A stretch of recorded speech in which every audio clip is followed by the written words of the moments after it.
Tim No, Tim. Thomas, I think Oh yeah, he has the yes. story of a bunch of, from what I understand, like thinking that I know ball, being a really much more of a spectator than anything else. I believe that getting to know these ball players, they all New Yorkers have a chip on their shoulder, even if they don't make it to the league, they still act like they were there. And a lot of it comes from that New York fame.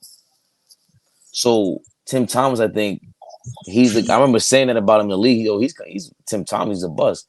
And my man, shout out to Rob, shout out to I think Hedrick. They all went to like I think school around that time, but to them, they were in school competing against like a Ron Artest or whoever else. And they're like, nah, Tim Thomas was basically like damn near a legend in New York.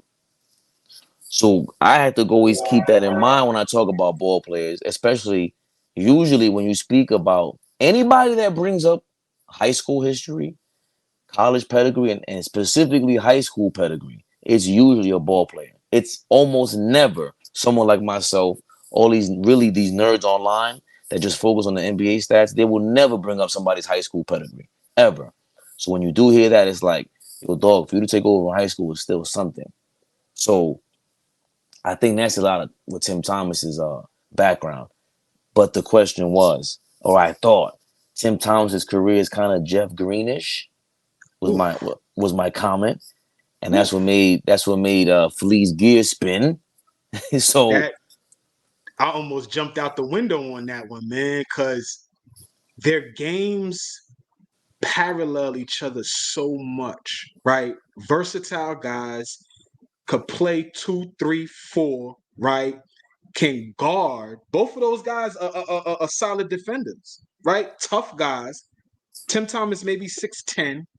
I give Jeff Green maybe maxes out at 6'8" or 6'9". But both strong guys. Both guys defend the post well. Um, and both guys can go get a bucket if you go ask them to go get a bucket. Right? Jeff Green, I just shout out to Jesse Sapp. I just had Jesse Sapp on Are We Live. And another New just York legend. another New York legend, Harlem legend, New York City's finest. Shout out to Jesse Sapp, man. Okay, Sapp got in his bag when he was talking about Jeff Green, and he just could not stop glowing over how great of a career Jeff Green had.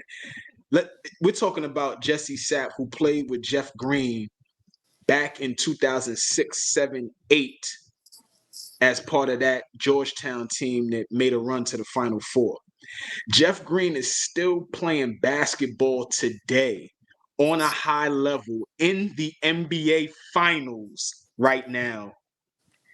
And a contributor, Fabian, he gets minutes. He contributes. They look to him to come in the game and add something to what they're doing. So I definitely think in totality, Jeff Green probably had a better career than Tim Thomas. And I might even go out on a limb and say Jeff was more talented. I might get killed for that.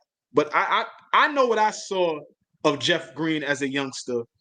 I know I was really, really young when Tim Thomas was tearing up Jersey in high school, like destroying Jersey in high school.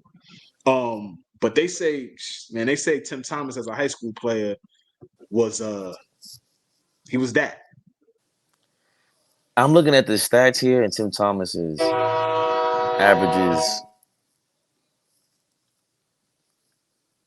11 and a half for his career,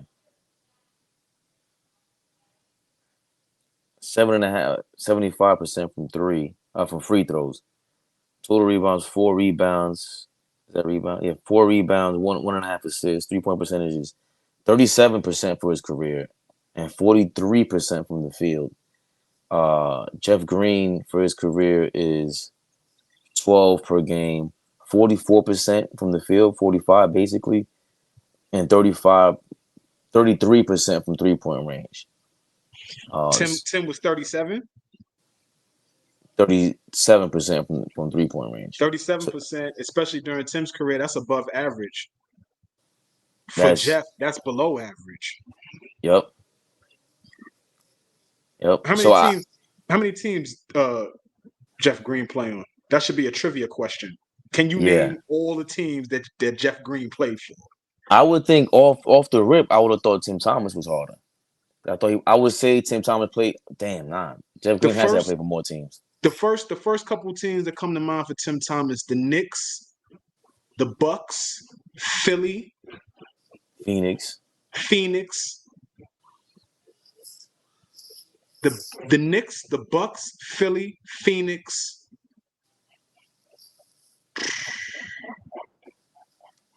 Let's go to the tape. Yeah, are we missing any? Dallas, Chicago, the Clippers. That's towards He went back to the Knicks. yeah, that's towards the end though. Right. Phoenix. He went back. He started in Philly, went to Yeah, Milwaukee, then he went to right, the Knicks, right, Chicago, Phoenix, Clippers, right. Knicks, Okay, Chicago, Dallas. And okay. his career ended at 32. So that's major because Jeff Green's still going, like you said. And we know the And Jeff, complications with his heart and everything. right. Jeff was able to bounce back from that. Jeff was going for like a year and a half, close to 2 years With his heart. off of the heart situation. Yeah. So I think I would rather have Jeff Green's career. That's tough to say, being what he went through. Um, I think Tim Thomas. I think they're both underachievers based on the talent and the way they came into the game. 100%. But you said Jeff Green got more talent, so that's tough. But I just I think pound for pound, bro. Like if you go here, Jeff, go get a bucket for me. Here, Tim, go get a bucket for me. I think Jeff got a little more in his bag than Tim did on the pro level, right? If we dumb it down and go back to high school, Tim Thomas was a freak in high school. He was just bigger, faster, stronger than everybody in the state of Jersey. That was just flat out. He was just better. Jeff came up in the DMV when there were a ton of guys that were upper echelon players coming out of that DC, Maryland, Virginia area. So, Jeff is coming out and, around the same time as Rudy Gay. And, Rudy was the guy down in DC, that DMV area. So definitely that the competition level in the DMV for him at the time that he was coming up is I think might be a little more competitive. It might even be head and shoulders more competitive than what Tim was facing in Jersey. it's funny you mentioned Rudy Gay. He's another underachiever in my book. Like he more so than Tim Thomas and Jeff Green had a legit chance to be a top 5 player. Like he just When looked he like came in, there was high hopes for Rudy Gay, and not fake because Rudy was supremely talented, could shoot it, could dribble it, could get to the rim, go downhill, you know, shoot off the dribble, shoot, catch, and shoot, and will dunk you, put you in the rim too. So I want to go in depth about underachievers because I myself consider myself an underachiever. So I recognize underachievement when I smell it a mile away. okay, So okay. yeah. We might need to put a top 10, top 5 all underachievers list together. Oh yeah. You'll be surprised about the names I got on there. Hmm. Yeah.